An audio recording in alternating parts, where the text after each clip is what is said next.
And we're, what? Today 15th, April 15th, we're packing. 16th. Well, we don't really know what day it is, but we're packing to leave to go to Boston and New York, Cape Cod, Yale, Harvard, Princeton. Here's Amy and Chad packing the car. We're going to spend tonight somewhere near Washington, D.C. There's a monkey that's going with us. His name is Chad. Chad, get out, The leaves are in bloom, and we're going to have to leave them. Okay, anything else goes back here? I don't think so. You want any of that back? Dogwoods are in bloom. Don't press it again.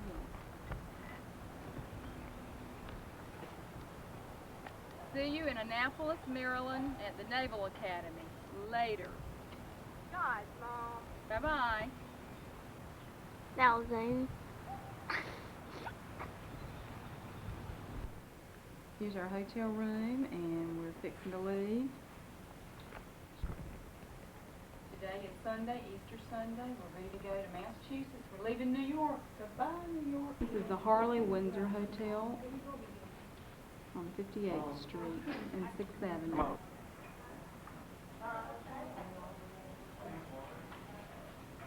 Sure do. Amy and Chad, we're getting ready to go to New Bedford, Massachusetts. Be sure to get Ed in there now, so we can always remember what he looked like. Okay. we may want to come back. Just don't give it to any 58th Lord Force Street. thing. Helmsley Windsor Hotel, 58th Street and 6th Avenue. We got here Thursday night at Thursday. No, we got here Friday night, Saturday night. Thursday night in Nashville. See you later in Newport, Rhode Island. Central Park in New York City, and we're fixing to come to 5th Avenue. We're on the way out of New York. Today is Easter Sunday. What's the date? April the 19th, April the 19th, and it's about 10 o'clock, 9:30. 9:30 in the morning. Ed Johnson, he's the jams man. In front of us. We're going down 5th Avenue on the Upper East Side.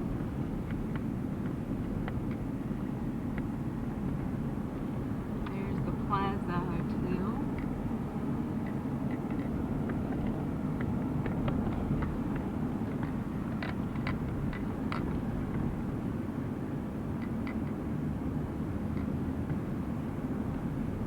Building right in front of us, one that's got the brass and the gold. There's the Pan Am building. And The we're- Helmsley building.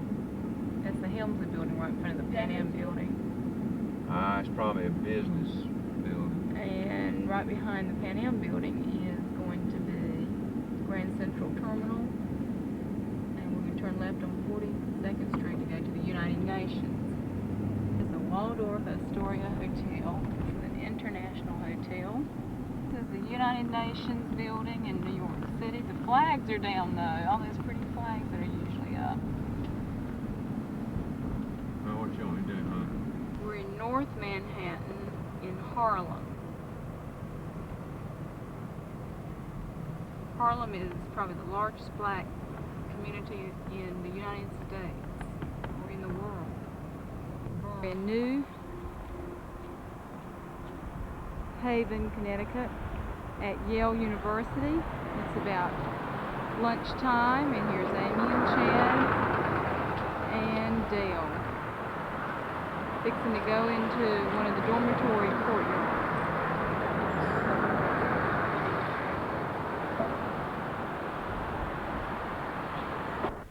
There goes Chad. These are the dorms surrounding a square here at Yale.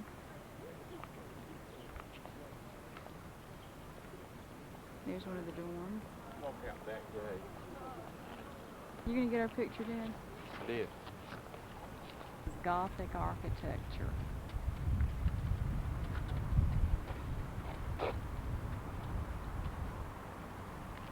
must be is the cathedral. It is, Mom.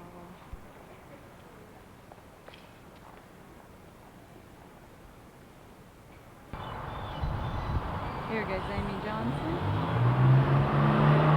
campus of Yale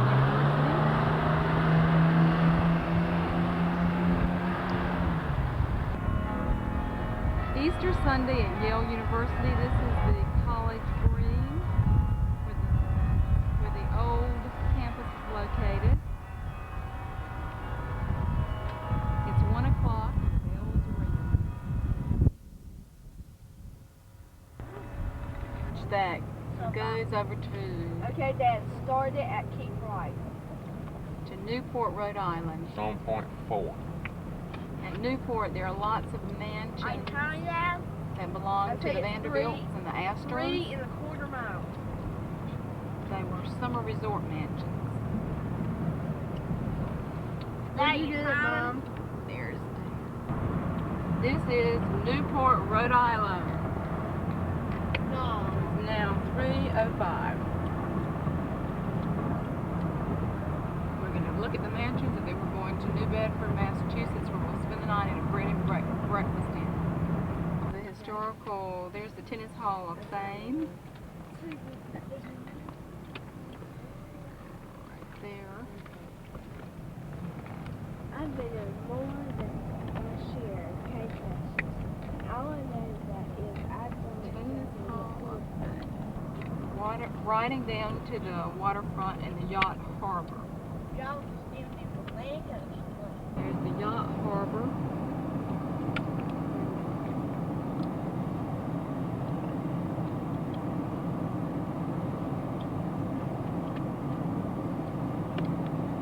Amy and Chad.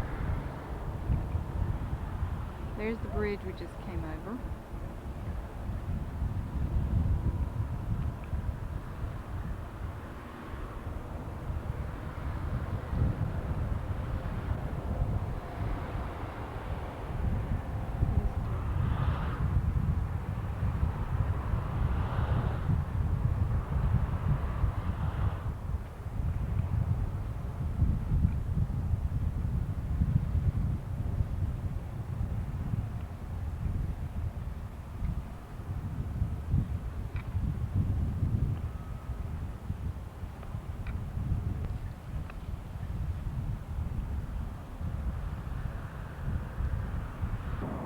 I'm just so mad and frustrated.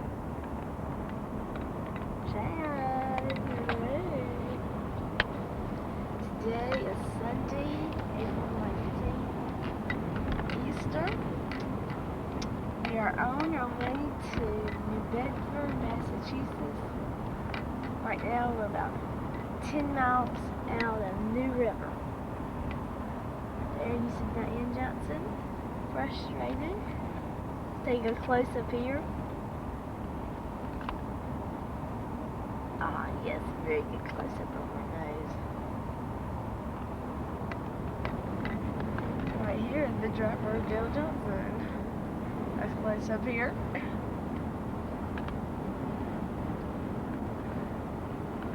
Yes, beautiful weather. It's about 65, 70 degrees. Good morning. This is the Maria Bryant house that we stayed in last night, which was Sunday night, Easter Sunday. This is a bed and breakfast house in New Bedford, Massachusetts.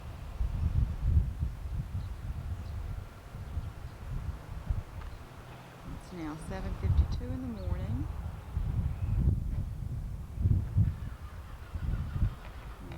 Street leading down to the harbor. New Bedford was the largest whaling village in the world in its day in the 1800s. They had as many as 400 ships. Here's the waterfront. They had as many as 400 ships out in the ocean at a time, and they would stay out for years and catch the whales and bring them back in and sell the whale oil and the bones for girdles. Here's Amy Johnson. It is April the 20th. And this is the room she stayed in last night. About to the child. I'm gonna come back up here anyway. I'm gonna leave my jacket here.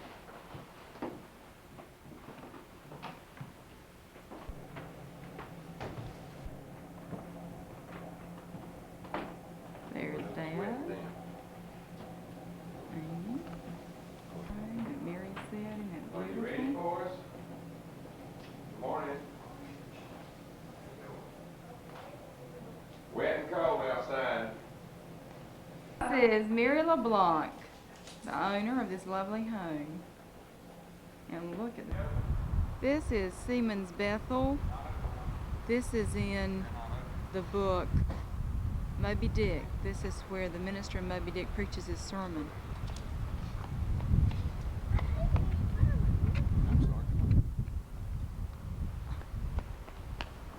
New Bethel Church. This is Johnny Cake Hill. This is the Whaling Museum right here.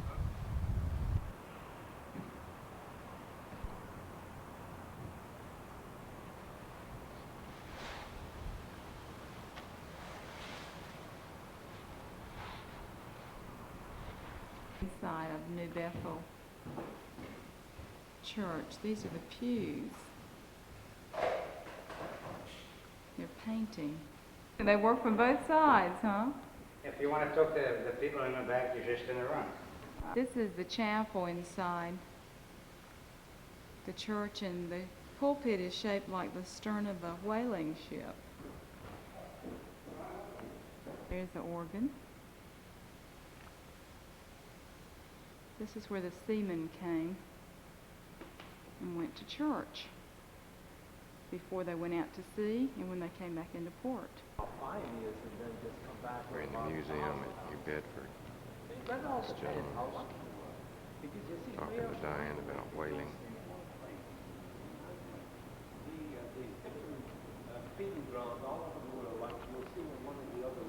This is a one-half model of a whaling boat. Chad is crazy about wanting to go down into the galley. Cannot. The museum has. This is a model of the boat they go out into and harpoon the whales. Other model of the boat they go out into and harpoon the whales. This is a harpoon right here, throwing whales. Whale gold, the whale box sunk. That same whale There is the famous Chad Johnson. somewhere else in the Pacific and still had the harpoon up the hand of Alexander. It was all harpoon. And there's the beautiful Miss USA, Amy Johnson. So we know that the whale might be Here's the beautiful Diane Johnson. They didn't have the whale with them. As usual, running her mouth. Started or ready to cut out of the whale. They had the fat already turned down into oil, so they didn't really pull a whale into the port. And after the year, Daniel Johnson. Pleasure from the Athletics. Bill Johnson, Mr. Hump.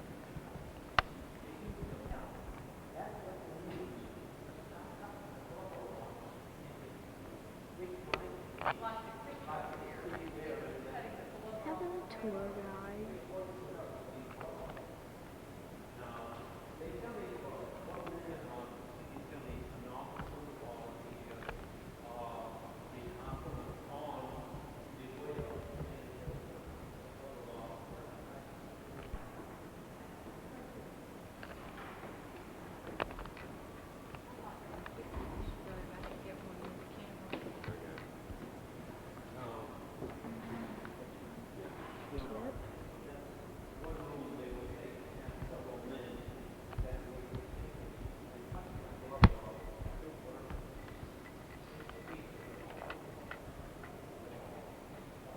Beautiful picture about 3 whales.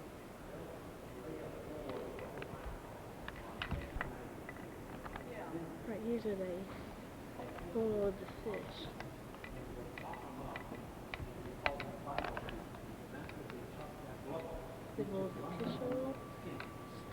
these tools, you see.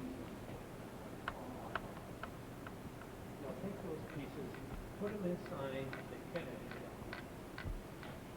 And below the kettle here, Running away.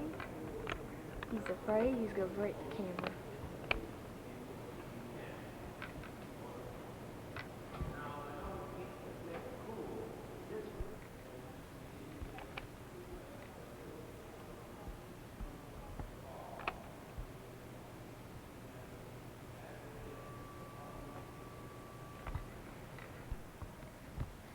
Run away with painting.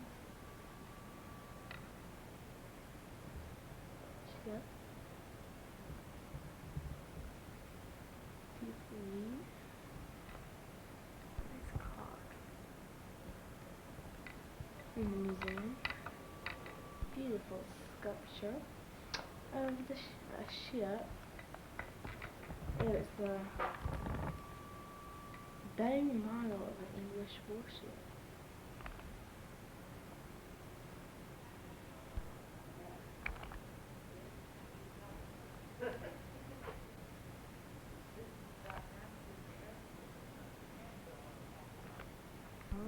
Picture.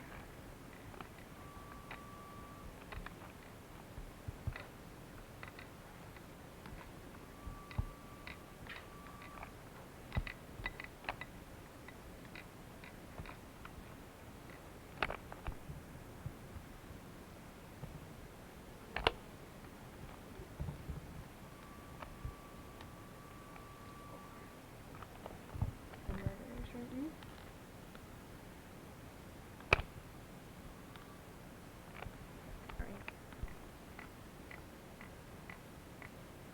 Another one. Another one. That was done, yeah, on the wall, yeah.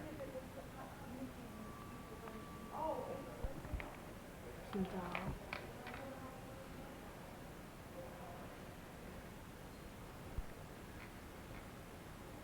Stanley, this is a house, a sculpture.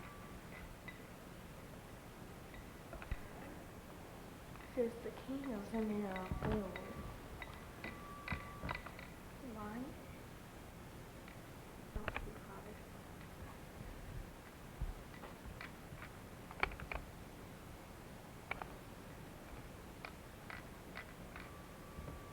See it real well, it's dark. Headed towards Singapore and Sandwich at Cape Cod. Today is Monday, April the 20th, 1978. 87. What am I saying? 87. 10 years behind. That's about. Hyannisport, Cape Cod, and here's the Yachtzen. This is an example of the type homes that are found here at Hyannisport on the bay. Nantucket Sound, rather. Dad, What? they could like make top go out and like this they do a little one. This looks a little bit like top down. Comes along.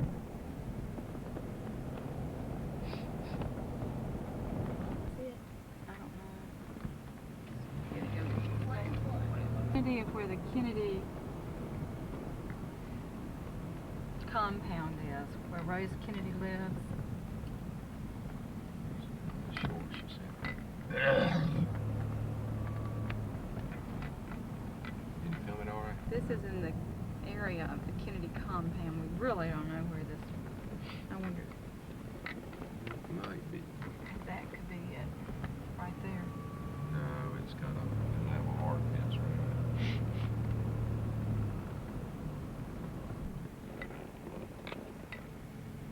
There's a car behind me. Here is the U.S. Post Office at Hyannisport, Massachusetts.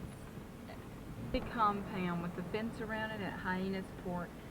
They own the whole block, we were just told.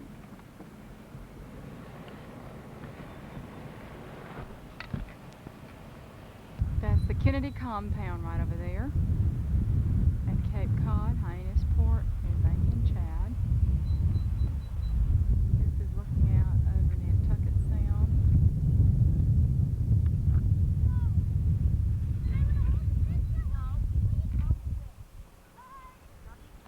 Plymouth, Massachusetts, and here's Plymouth Rock.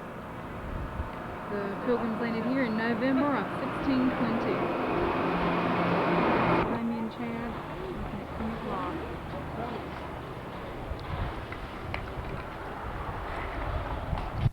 It's where they landed.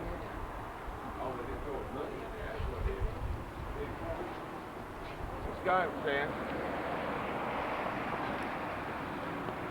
Here is the Mayflower. That's the actual size of the Mayflower.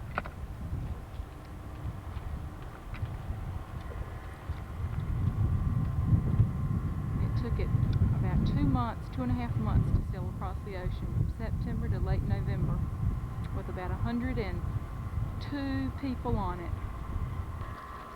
Why is that going that way?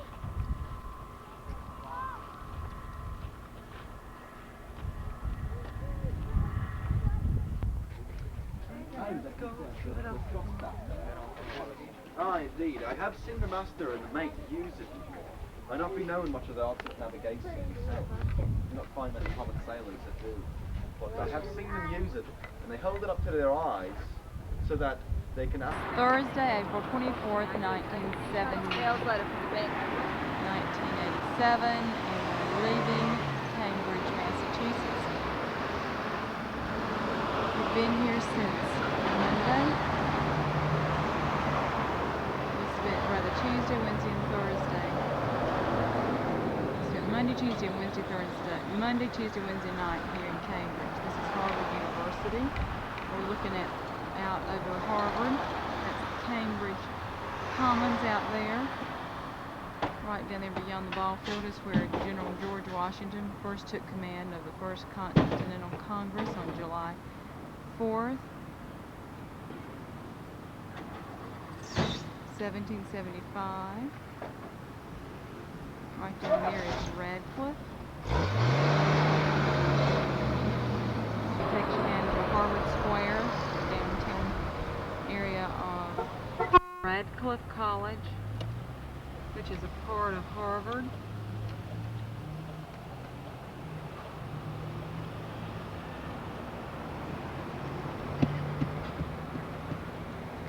Some of the lovely homes on Brattle Street in Cambridge.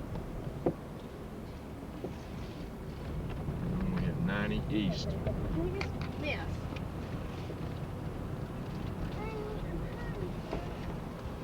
You don't have to have cover first.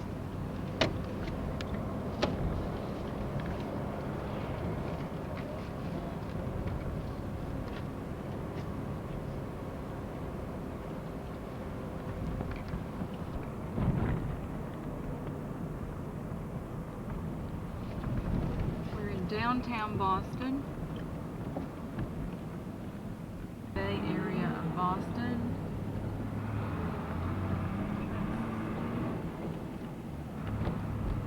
There's the John Hancock big tall glass John Hancock building, the Prudential building is right above these apartments. Typical architecture in the Back Bay area.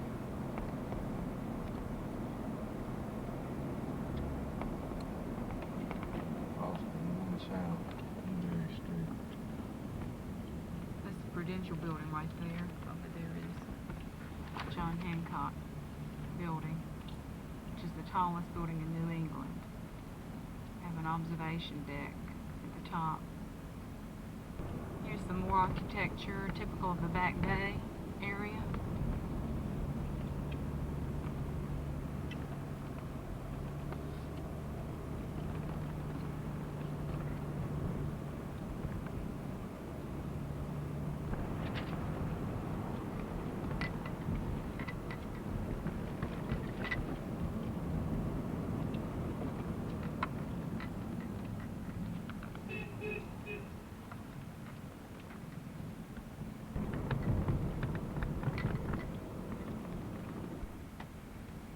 That gold dome is the legislature, the State House of Boston.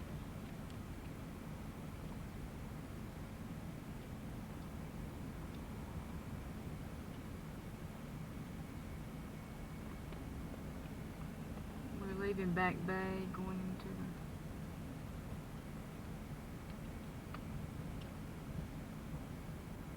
the downtown area.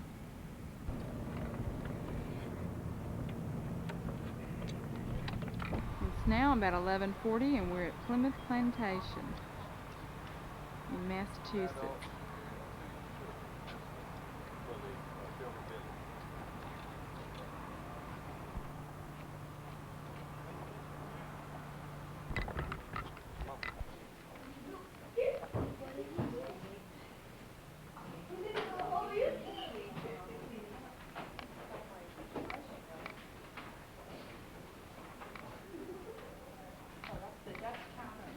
This is a replica of the Mayflower.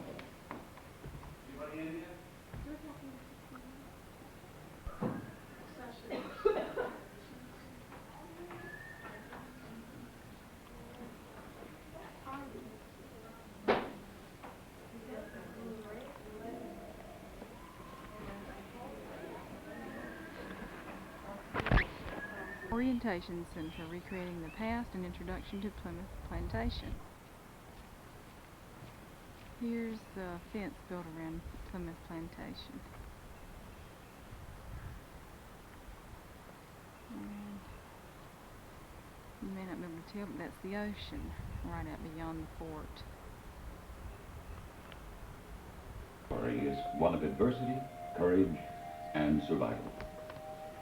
We are about to focus our attention on a tiny community, perched on the edge of the New World, struggling to meet the physical needs and spiritual hopes of its citizens. This is the story of the colony of New Plymouth, the story of Plymouth Plantation.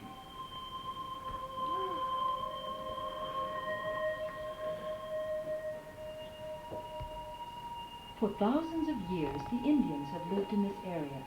In summer, they fish the coastal waters, hunt small game, and grow crops of corn, vegetables, and tobacco. In winter, they move to permanent villages in the sheltered inland valleys. They are the Wampanoag. Theirs is a complex culture and religion. Take from Mother Earth only what is needed, they believe. Waste no part of what is taken. The land is a resource to be used wisely, to be shared with the other creatures of the earth. The concept of land ownership, so fundamental to European thinking, is completely unknown to them. European people, however, are well known to the Wampanoag. For at least 600 years, explorers, traders, and fishermen from many countries have been visiting these shores. These encounters have left their mark on the Indians. Metal farming tools and cooking implements are now a useful part of the native lifestyle. On the other hand, European diseases have taken a heavy toll. Into this setting, a new element is about to be introduced. A small band of English immigrants seeking an escape from religious persecution and greater economic opportunity will soon establish a tiny colony on the Atlantic coast in an area already known as New England. These men and women, farmers and artisans from all parts of England, will come to be known as pilgrims.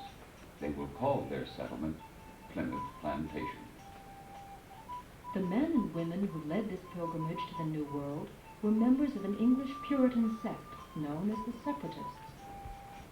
Unlike the majority of the English Puritans who sought to reform the Anglican Church from within, the Separatists chose to break away and found their own church. At a time when church and state were one, such a move was considered treasonous, and they were soon discovered and prosecuted. Harassed and imprisoned, they left England and found haven in the tolerant Netherlands. But soon poverty, the threat of war between the Dutch and Spanish, and their desire to preserve their English heritage compelled them to emigrate to the New World.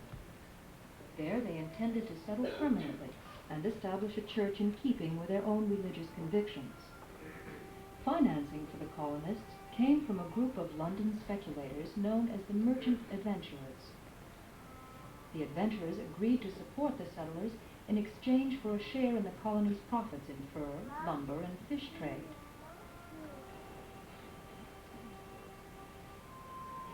Aboard the ship Speedwell, they left Holland and traveled to Southampton in southern England. There they were joined by another ship, Mayflower, and by additional colonists recruited by the adventurers. These newcomers, called strangers by the separatists, were going to the New World with different expectations. To them, religious considerations played no role. They embarked on this dangerous adventure in search of economic opportunity. Delay followed delay. Disagreements arose over the adventurers' contract. The Speedwell proved unseaworthy. At last, on September 6, 1620, Mayflower left Plymouth, England, alone. Crammed aboard were 102 passengers, 25 crewmen, and all the food, clothing, and supplies needed to sustain a new colony until the first harvest. The ocean crossing was cold and rough. Land, even the wrong land, was a welcome sight on November 9th. They had planned to go to northern Virginia, but found themselves instead on the tip of Cape Cod.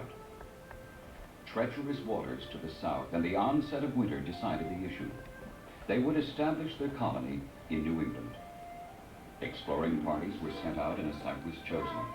The Mayflower was sailed into Plymouth Harbor, and on Christmas Day, 1620, work began on a fortified village.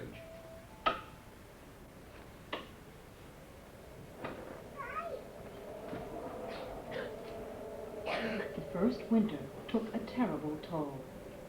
Working ashore when weather permitted and living in cramped quarters aboard the tiny ship, the settlers suffered illness and malnutrition. By April, when Mayflower returned to England, scarcely half the settlers remained alive. All chose to stay in Plymouth.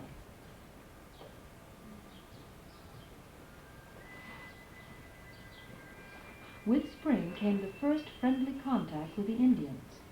The bridge between the settlers and the Wampanoag was provided by Squanto and Samoset, who had learned English during earlier encounters with Europeans. Cautiously, the two cultures approached each other. The Wampanoag saw European arms as a defense against their enemies, and valued European tools as labor-saving devices. The settlers saw the Indians as an essential source of practical knowledge of local conditions. By summer, the leaders of the two communities had made a treaty of peace that was to last half a century. With the aid of its Indian allies, the little colony prospered and grew over the next 7 years. More settlers arrived on the Fortune in 1621, and on the Anne and the Little James in 1623. Some years, like the first, saw good harvests. Others brought them close to starvation. But they persevered, and by 1627 the village was well established. Its approximately 200 inhabitants included the passengers of the 4 earlier ships, plus a group of shipwrecked colonists bound for Virginia. The year is an important one for the colony. Land and livestock, formerly owned in common, will now be divided among the families. Homesteads will soon spread beyond the original town. It is this community, the Plymouth of 1627, that you will encounter in a few minutes. Just a few hundred yards from this theater, you will discover a recreation of the original 17th century farming community. Work on it first began in 1957. And what you're about to see is a reflection of the evolution of our knowledge of the early history of the Plymouth colony. As you approach the fortified village, you will be stepping backward in time. Once inside, you will be surrounded by the sights, sounds, and smells of the world of the Pilgrim settlers. Years of study by our own curators and researchers, and by well-known historians, folklorists, and anthropologists, have provided the basis for what you will see in the village. Everything from the simple thatched houses to the hand-woven clothing has been the subject of careful research.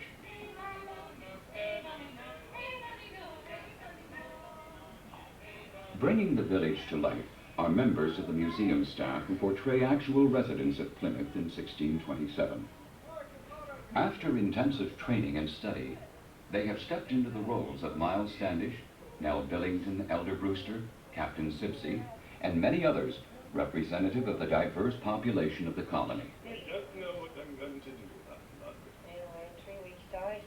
Because the Pilgrims came from varied backgrounds, no two of the people you will meet today will seem quite alike. Even their accents reflect regional variations in 17th century England. Nor will they appear much like the image of the austere, black-cloaked pilgrims most of us have at some time been exposed to. She's always at me, she is. Different though they may be, they are warm, friendly folk. Engage them in conversation. Ask them to share a dance, a song, or even their daily chores. What you will experience during your visit to the 17th century will raise many questions in your mind. But remember, the pilgrims you will meet know nothing of what happens after 1627. They are citizens of a new community struggling for survival. They can only answer questions on the basis of personal experience.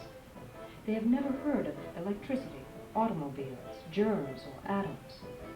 Boston hasn't even been settled yet, and the idea of revolution and separation from England is unthinkable. It is always 1627 in our Pilgrim village. Question the Pilgrims about their world, the world of 1627. Questions that concern a later period should be directed to staff members stationed at the Orientation Building and the Reception Center. Now get ready to enjoy your visit to the 17th century. The residents of 1627 Plymouth are waiting to make you welcome and to offer you the time of their life.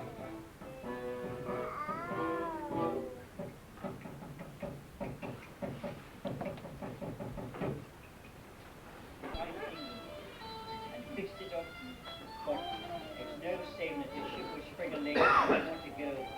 So took all the folk off of that speedwell and put their slaves on. What's that? What is this building? This is our meeting house, where Your we meet- meet on the Sabbath, and where the men who close meeting.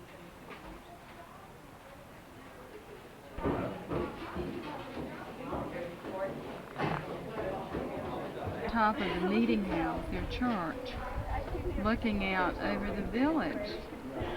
There's the ocean in the background.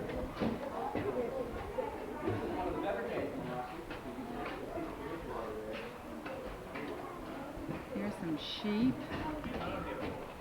Wait a minute, babe. It's supposed to look out, huh? Look at that. In the village, huh? Yeah. This is the lookout too, huh? Park house.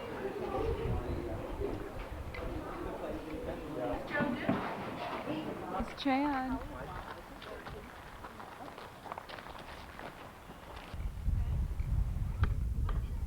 House we just came out of, their church.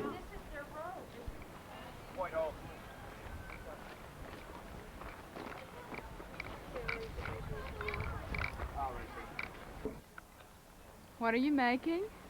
Another one of these. It's called a shaving horse. A shaving horse? What do you shave? Almost anything. There's a leg here for it I made upon that one.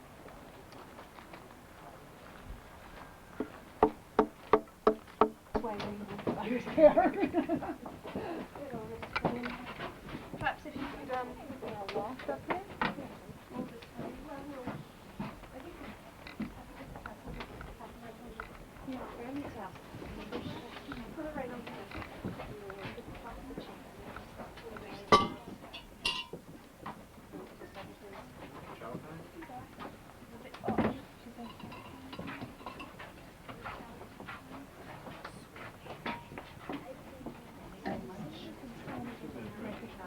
Home that we're in?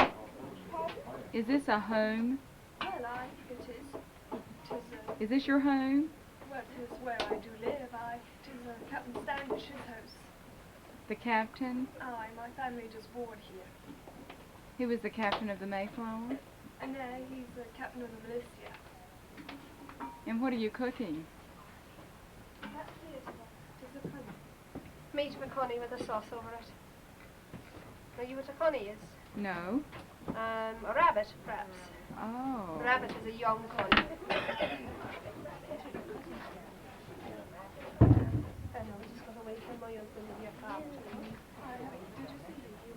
I just speak to both of them, so they know. You eat rabbit? What's that? You eat rabbit? Do you not eat it yourself? No. It tastes very well. I like the taste of it. Like this, pounded wedges into like large logs like that. Or split them. Is that used to build a house? It could be. Well, once you get them split and into quarters, and then quarters, then you would rive them up until they were, say, that looked like the jingles, and then you could use them for fence paling or like Master Olden's house there. Alice, I remember the feather bed of the building. Ted, oh, took him up, Ted.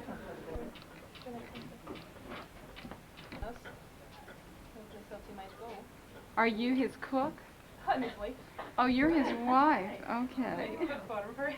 Well, there'd be none here, but if I have a cook, even if they did move to England, there's no proper gentry or nothing such as that. Like having someone come to your house and cook for you, or living in your manor or such as that. No one here of that sort.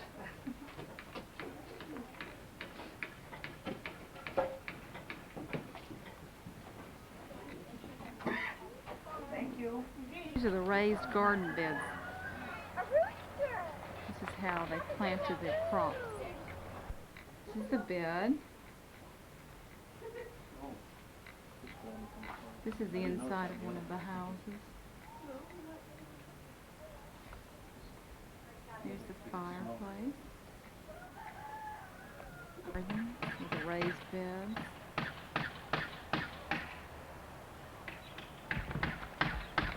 Here's Amy and Dale and Chad.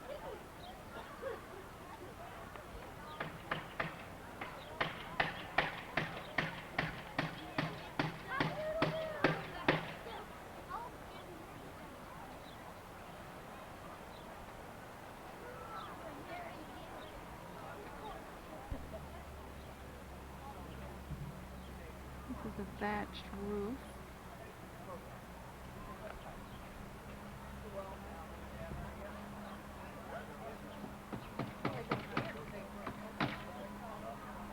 And I've set the eggs in. I think I set them in too early, and the water of the pottage was not nearly hot enough. So they're taking too long to cook here. But You're cooking eggs in there? well, I'll take the eggs out of the pottage and set them to a bit of bread. But it is better to cook them in the pottage if you'll not have to heat up a separate kettle of water. Are they boiled in the shell or are they cracked out of the shell? It is poached. They'll be poached in the pottage. Oh, okay. You have a lovely home with a wooden floor. Not all the floors are wooden in the cottages. Oh, well, that is each man's preference. Not so much as it has no indication of wealth. For in England, if you go into a man's house with a wooden floor, it could be the sign of a wealthy man. Oh, really? But it is not so here. The wood is very plentiful.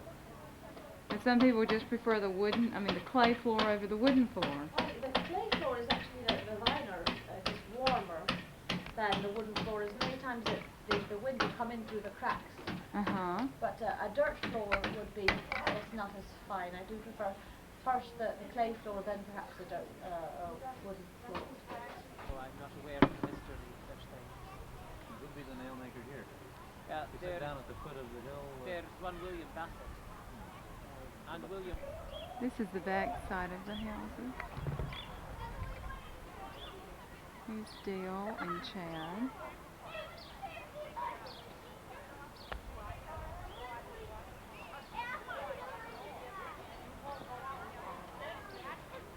It's cold here, folks. It's in April, but it is cold. Over half of the 102 pilgrims and strangers that came in on the Mayflower, over half of them died the first year of cold exposure and hunger.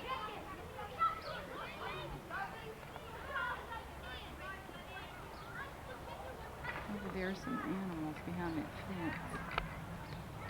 Right there's a little goat. Either.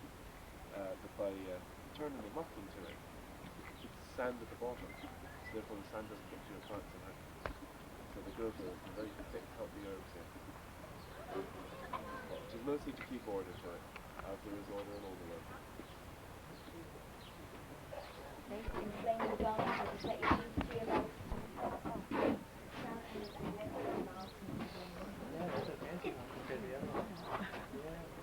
Do you want some more?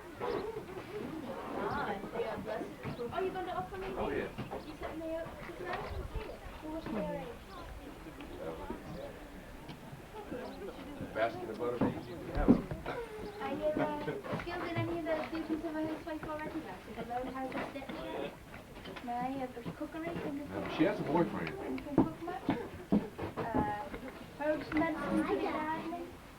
Well, there's not much good at gardening myself before I got here. I was we could put you to use. I should speak to my brother-in-law and you as well. Have you ever gone fishing? Oh, you have? There's a deal of fishing down here. Could we put these two to work for us when their father's thinking of letting me out for sale? They Put them out for use adoption. the lad there.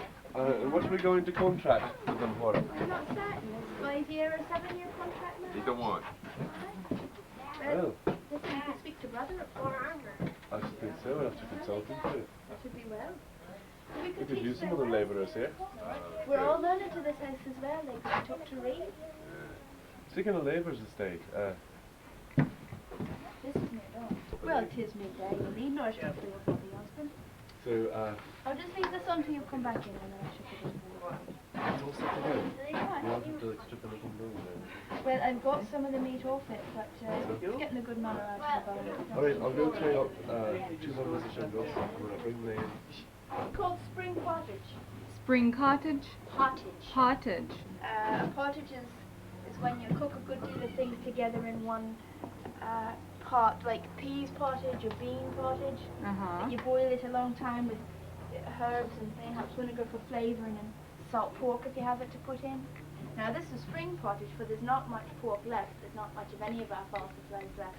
And I've had to take a good number of things from the garden to put into it. So there's a good deal of strawberry leaves to it, and some chive and some few violet leaves, so they're not coming up so much yet. An Indian corn for thickening it up. Back home I'd use oak to thicken it up, but the oak do not grow so well. How do you preserve your garden harvest?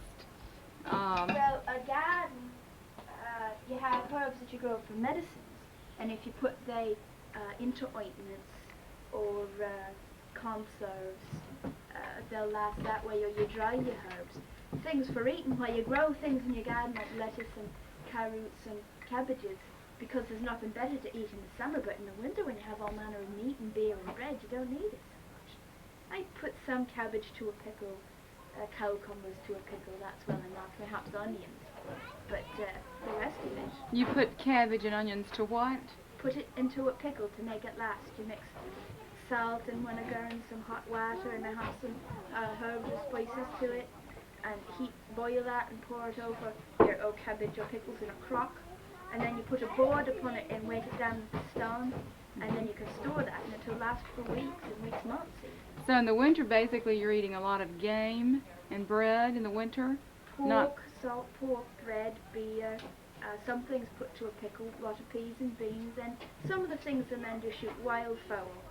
Especially to the fowl, there's a good deal of wildfowl down on the Wye, geese and ducks, and then get an eagle from time to time. How about corn? Do you preserve corn Well, for the that's winter? what we use for our bread, wheat corns and rye corns, and the barley corn is for beer, and then the Indian corn grows quite well. So your corn is ground and cooked in bread. You don't really save the corn or preserve it in kernel form? Aye, for unground corn, ground corn gets weevily and insects in it more than unground corn. And plus we have no miller here to grind it for wheat. I got to grind all my own wheat and rye into flour my own self.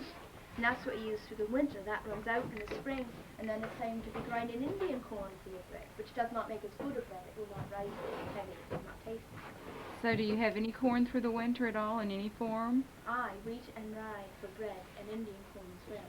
You have more of everything through the winter. Winter is when you eat the best. fall Really? and winter. Oh, aye, for harvesters in the fall, and you slaughter in the fall and winter, and there's more game in the fall and winter, and so it lasts. This time of year is lean. Late spring and early summer is the hardest time of the year. There's going to be starvation, that's when it does occur. In the spring and summer, well, that surprises And early me. summer. I would have thought you could have grown all the fresh vegetables you needed for spring and summer. Well, here we are this April and May, and we've not planted yet. So you cannot eat it till it's been planted and grown up. And we're running out of everything we could preserve last fall. So it Oh. is these months that are the lean time. I see. Very interesting.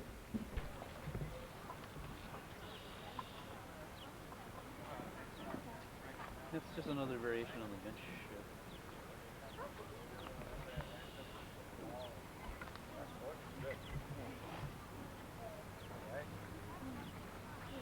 Oh, peas and beans and flour and such. We keep the stores up there, and salt and cod and such. We keep them up there mostly, but my wife goes up once a week and brings down whatever she needs for the week. It's easier than storing the things down here. Where's your wife? My wife is collecting the children. It is almost time for new meats for our dinner.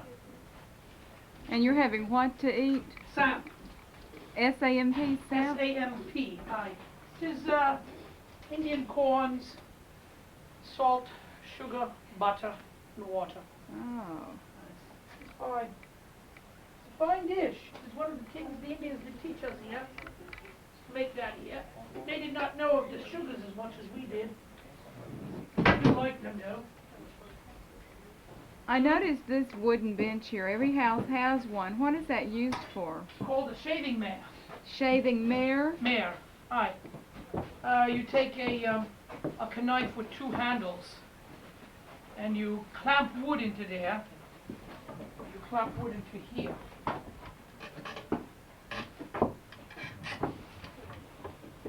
You can make all manner of things by shaving Oh, okay. wood and hold it. It is a vice, Okay.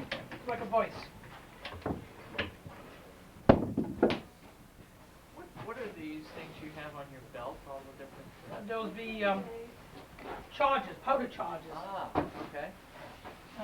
Well, they be empty now, but they be filled and they be measured, so we don't have to worry when we're my house is the larger. Actually, it is the largest in the village, they tell me. But altogether, there be 14 folk that do sleep here. How many families, dwellings do you have in the village? Oh. There be... my wife? 14. Is it the biggest one in the village? Yes. Yes. Where's all the children? Hmm? Where's all the children? Well, my wife has gone to gather them up. They were working. And we're going to have our new meats. The back of the houses. Every little house has their garden in the back where they plant lettuce and herbs in this and for this summer. Here's a fence that has limbs woven in and out of the poles. This is the very end of the fort. The ocean is right beyond there.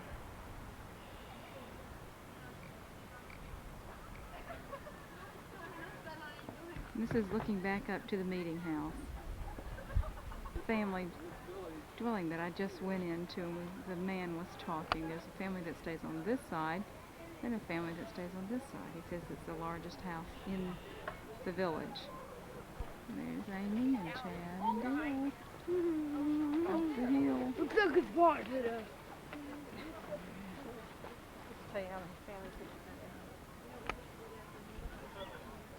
Here are some kids. Hi, kids. Hi, Billy Goats.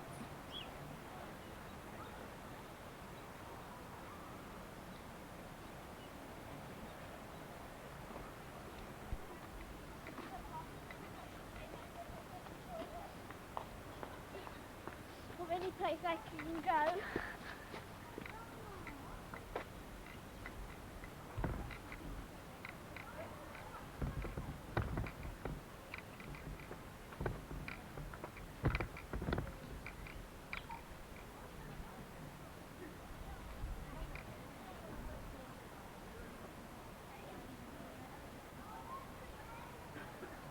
I have found a pig. Suey, suey, suey. So they evidently had pork to eat at some point. What a pigsty. Phew, it stinks. They're staying. And right down there is where the goats were staying. Here's some chickens and a rooster. So they had chicken, obviously, to eat. Cow.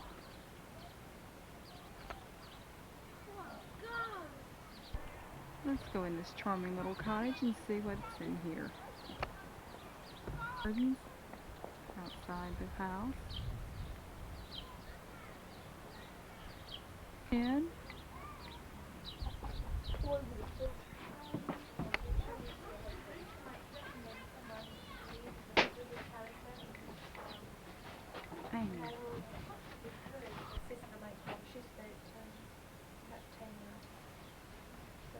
She knows that I'm here. Perhaps when I get married and have a household of my own, she might come over. How did you get the money to get her to The Master Brewster paid me. You knew him before you came, I see. I Or it was didn't household in England? Oh no, at the time I was living in Shoreditch and there was a brewery that I was working in. The man that owned it, Master Collier, he's a man that invested money into the colony to start it. And I didn't hear a word that... the two naughty children they caught fighting in the village green. They've got to sit there for 3 hours today and be punished. Okay.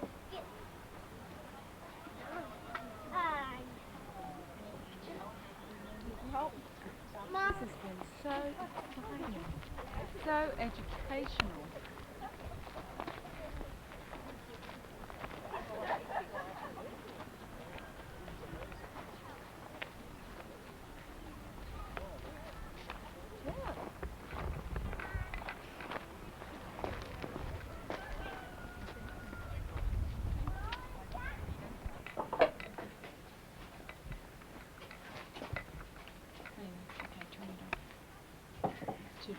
Fodder for dinner. What is fodder? Oh, it's just the person that gave birth to me. Not to me mother, but to me father. He did have a part in it. Oh, your father. Okay. So I must be leaving. You may stay and look around if you wish. What are you going to collect? Nothing, I'm getting them. Oh, you're getting them. Okay.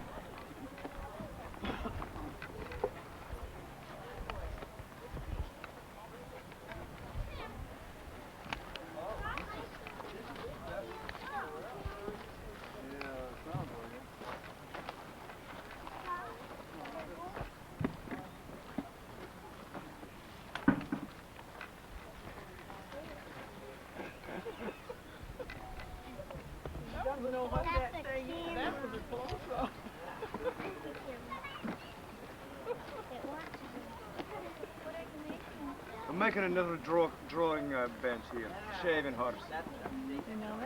This one here is borrowed. And I borrowed it from a neighbour, and the neighbour said unto me, "Aye, I'll let you use my shaving horse one more time, but if you use it to make your own."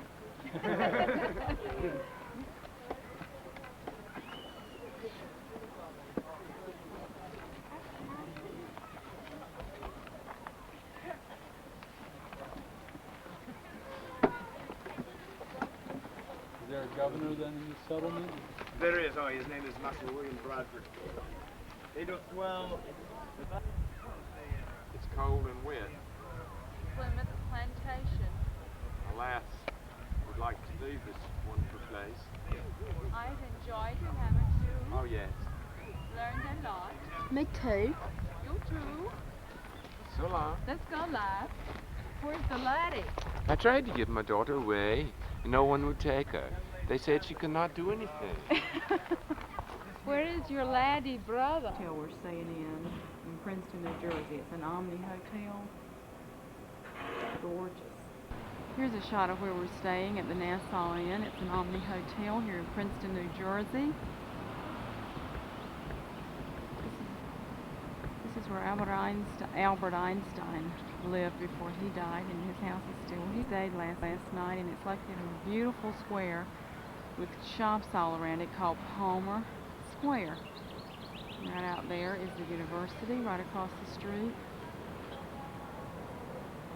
Albert Einstein's home. We're fixing to go to that. His stepsister still lives there. Her name is Margaret, I believe. Princeton University.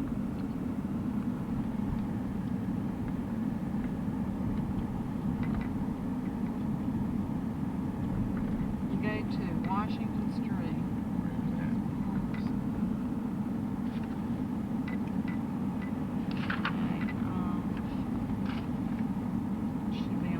You're going to turn to your right on Washington Road.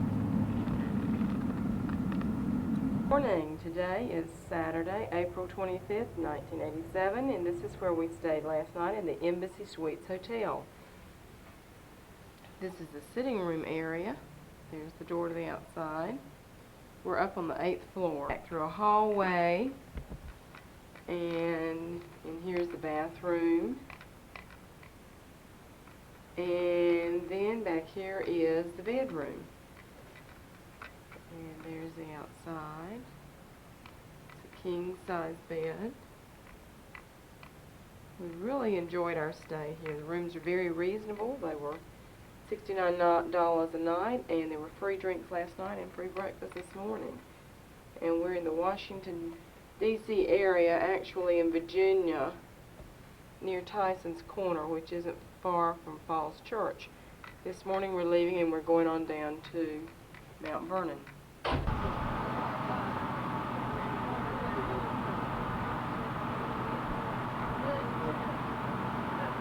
Entrance to Mount Vernon, George Washington's home. And there's Amy and Chad. It's a nice rainy, cold morning.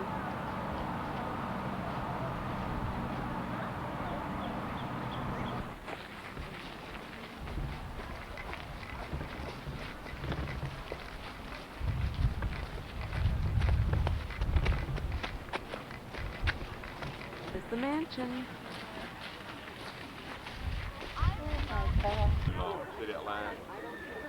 This is George Washington's home, Mount Vernon.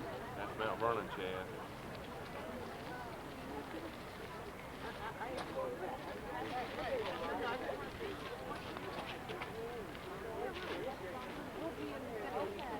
Here a minute. It's cold and rainy out here.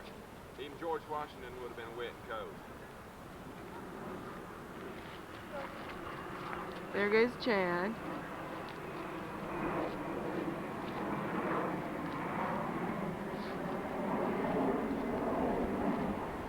Look at that line of people. We are not going to wait in line to get in. We're just going to look at the grounds real quick.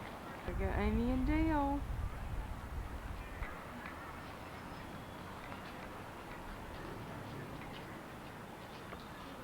Washington's garden.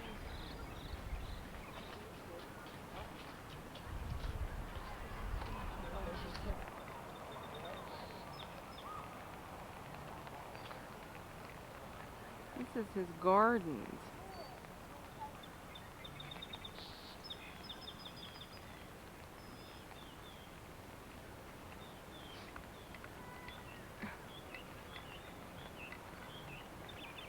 The house is right up there.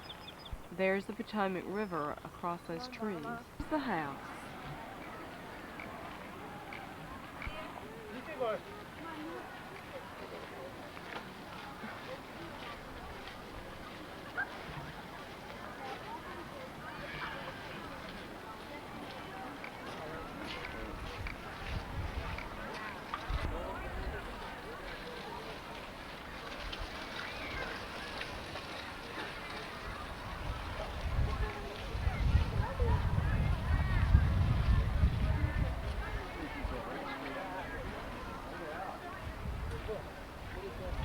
Come on!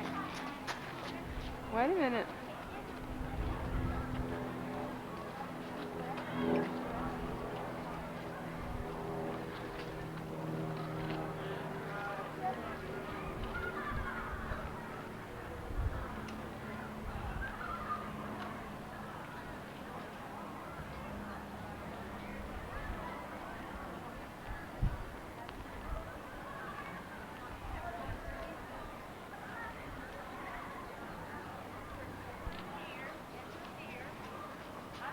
the Potomac River in the background.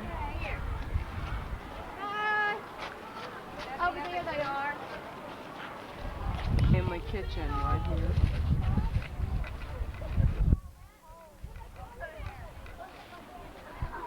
There's a long alley of white houses. Let's see what this is. Chad?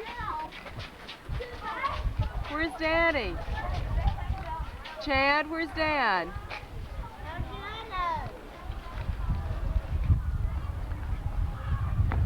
There's Chad. There's the Potomac River. This is the wash house.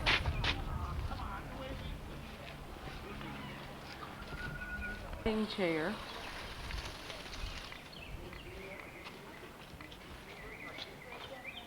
Stables.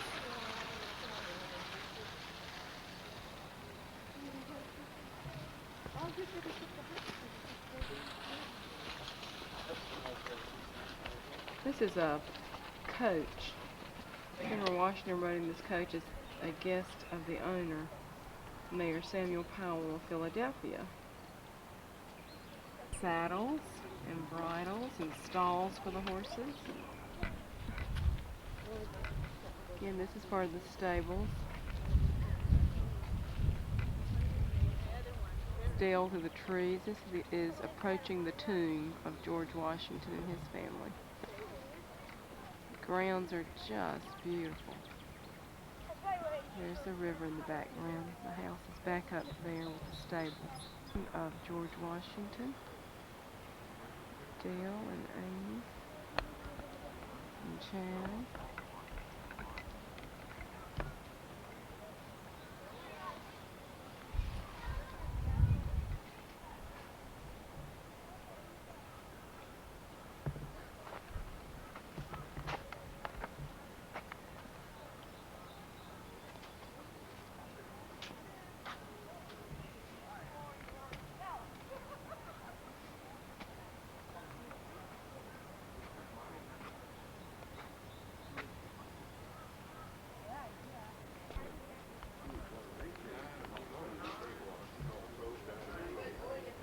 This is the tomb.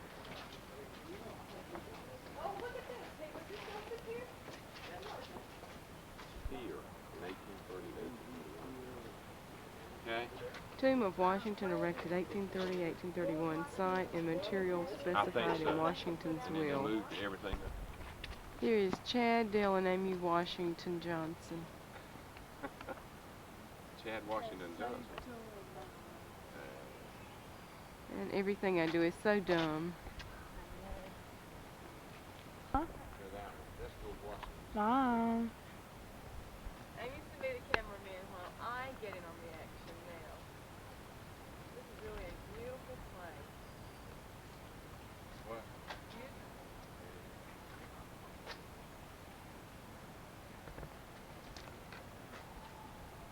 Y'all ready to go? Let's go, Chad. Let's go back out that way. I Mean wanna Daddy. turn it before we leave. Oh no, this is direct way out, it says. Honey, I want to go see the Potomac.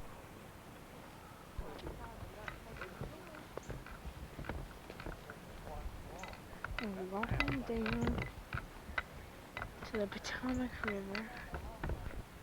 Here we've walked down this path to the Potomac River.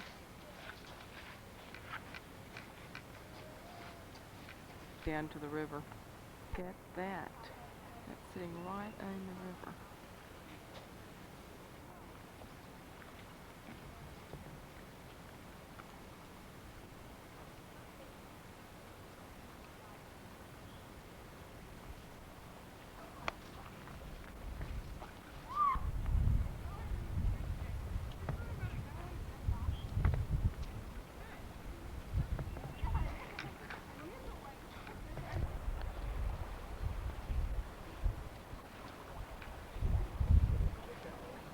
It says the Upper Museum and Garden Shop.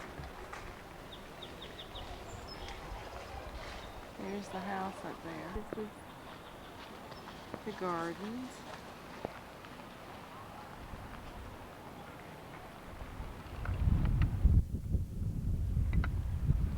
This is some of their plants. In the garden shop. Like an orange tree right there. Where the slaves lived in the west quarters. This is near the garden shop.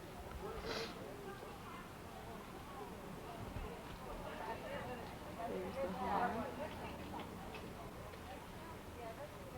Tables. Here's the bed.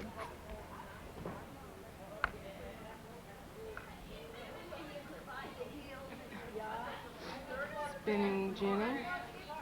Oh, well, yeah, we got time. The shoemaker's room. This is the shoemaker's shop. A slave and indentured servants worked as shoemakers responsible for keeping saddles and footwear in good condition.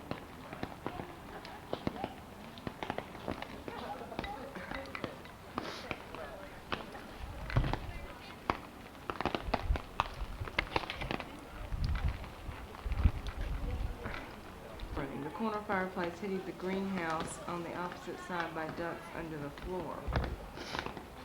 Over here.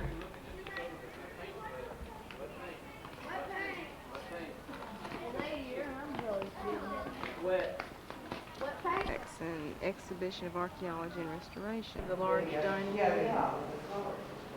Study. Central passage. Small dining room. Bed chamber.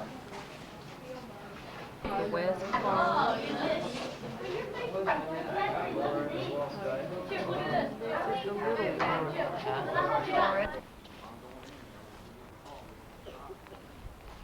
The cedar shakes are cut so pretty. There's the house again. The side of the house, sitting out, looking out across the Potomac River. That window is so pretty.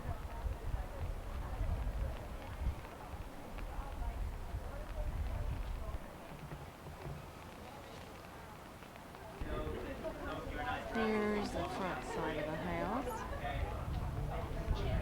The big columns. Looking out over the Potomac.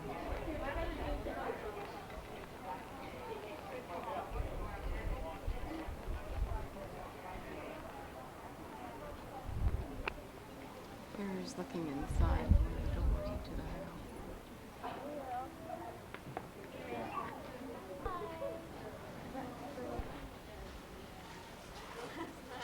This was a spinning house. Tools and raw materials for making yarn were stored here and issued to the dozens or more men and women working in the homes as spinners and knitters.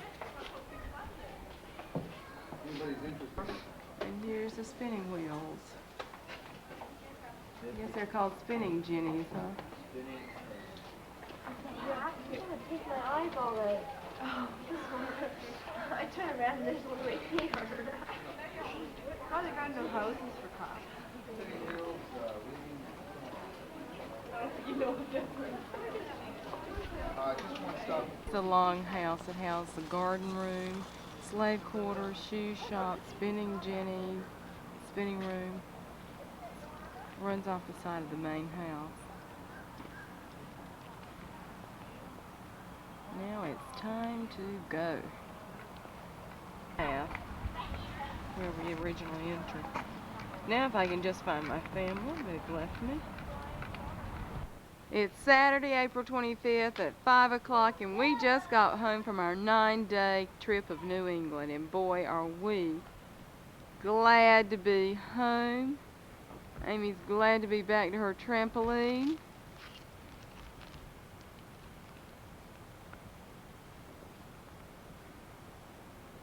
Look at these beautiful azaleas that bloomed while we were gone. Aren't they gorgeous? Look at those colors.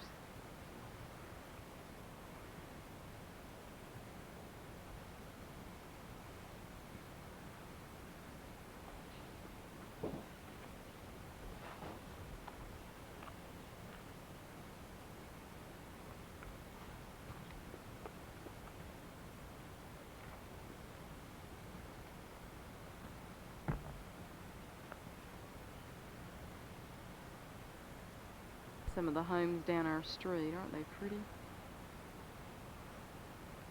Unpacking the car. We're so glad to be home. Dan. There's Amy unpacking the car.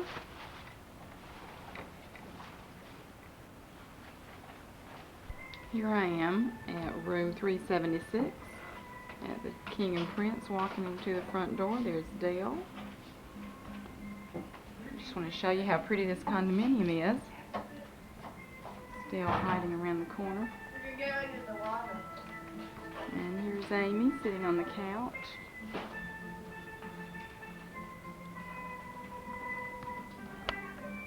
And there's Chad. They're getting dressed. We're getting ready to go home. We just heard the weather forecast that said it's going to be sleeting in Savannah, so we're heading out. It's about 8:15 in the morning. There's Dale, fixing to run some stuff on down. Today is Friday. I believe it's February the 6th, 1988. We've been on vacation to Disney World in Orlando, and most of the video footage is on the other videotape, but I ran out, so I'm putting the tail end of it on this videotape. In the corner, here's the powder room. Here's the bedroom. The curtains looking out on the patio. Bathroom. Going down here. And there's the kids' room down here at this end. And here's their bathroom. Bedroom. Looking off the balcony of our room, just to show you how lush and gorgeous these grounds are. And here's the ocean. These condominiums are brand new. This is the King and Prince Hotel on St. Simon's Island in Georgia, near Jekyll Island. There's Dad and Amy. Hi, it's February the 5th, Friday. We're going home, and it is cold and damp outside. Very cold. It's been 80, 85 degrees where we've been. It is very, very cold outside. What's the best thing about the president? What's the worst? Well, I think Don't use any more of that film footage. he is. Chad. Long atrium type area leading down to the St. Simon's room in the solarium. Solarium that's just recently been redecorated.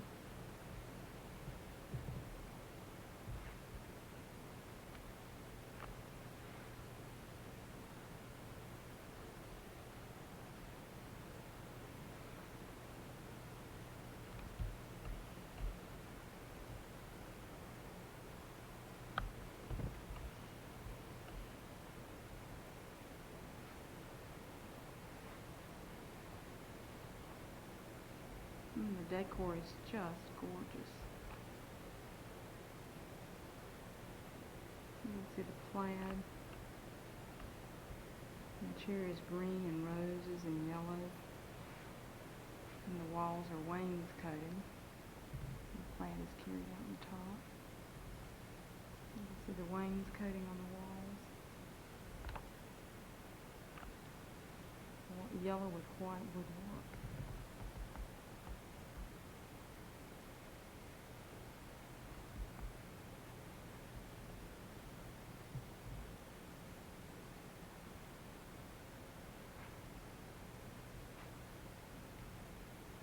The other way, this is the chair, the plaid chair with a green leather couch.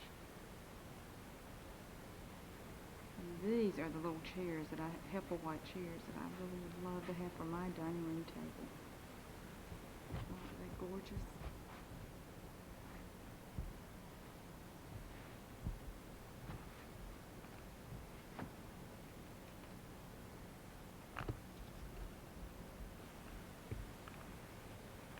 Like a rising sun down at the bottom.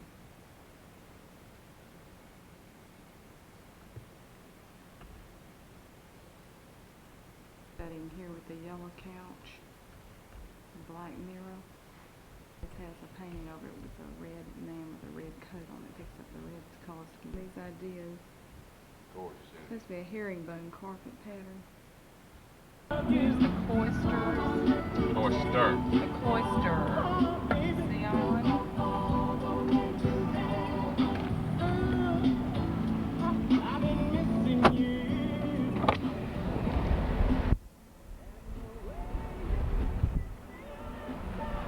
Main resort.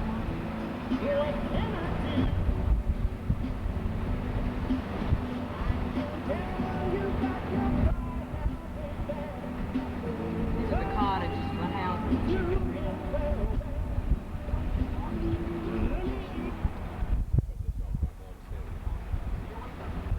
We're on Sea Island. Right across the top of St. Simon. Supposed to be one of the most beautiful drives in America. The ocean is right up there behind that town. Oak trees are absolutely beautiful.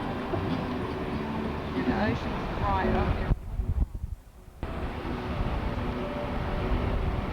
The ocean back there.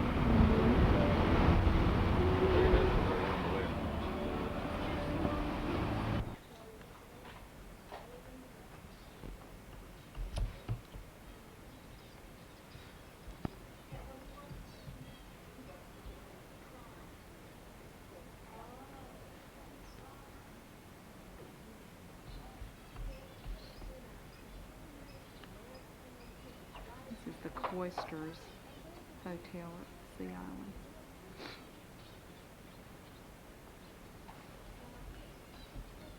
We are in the powder room in the Cloisters Hotel.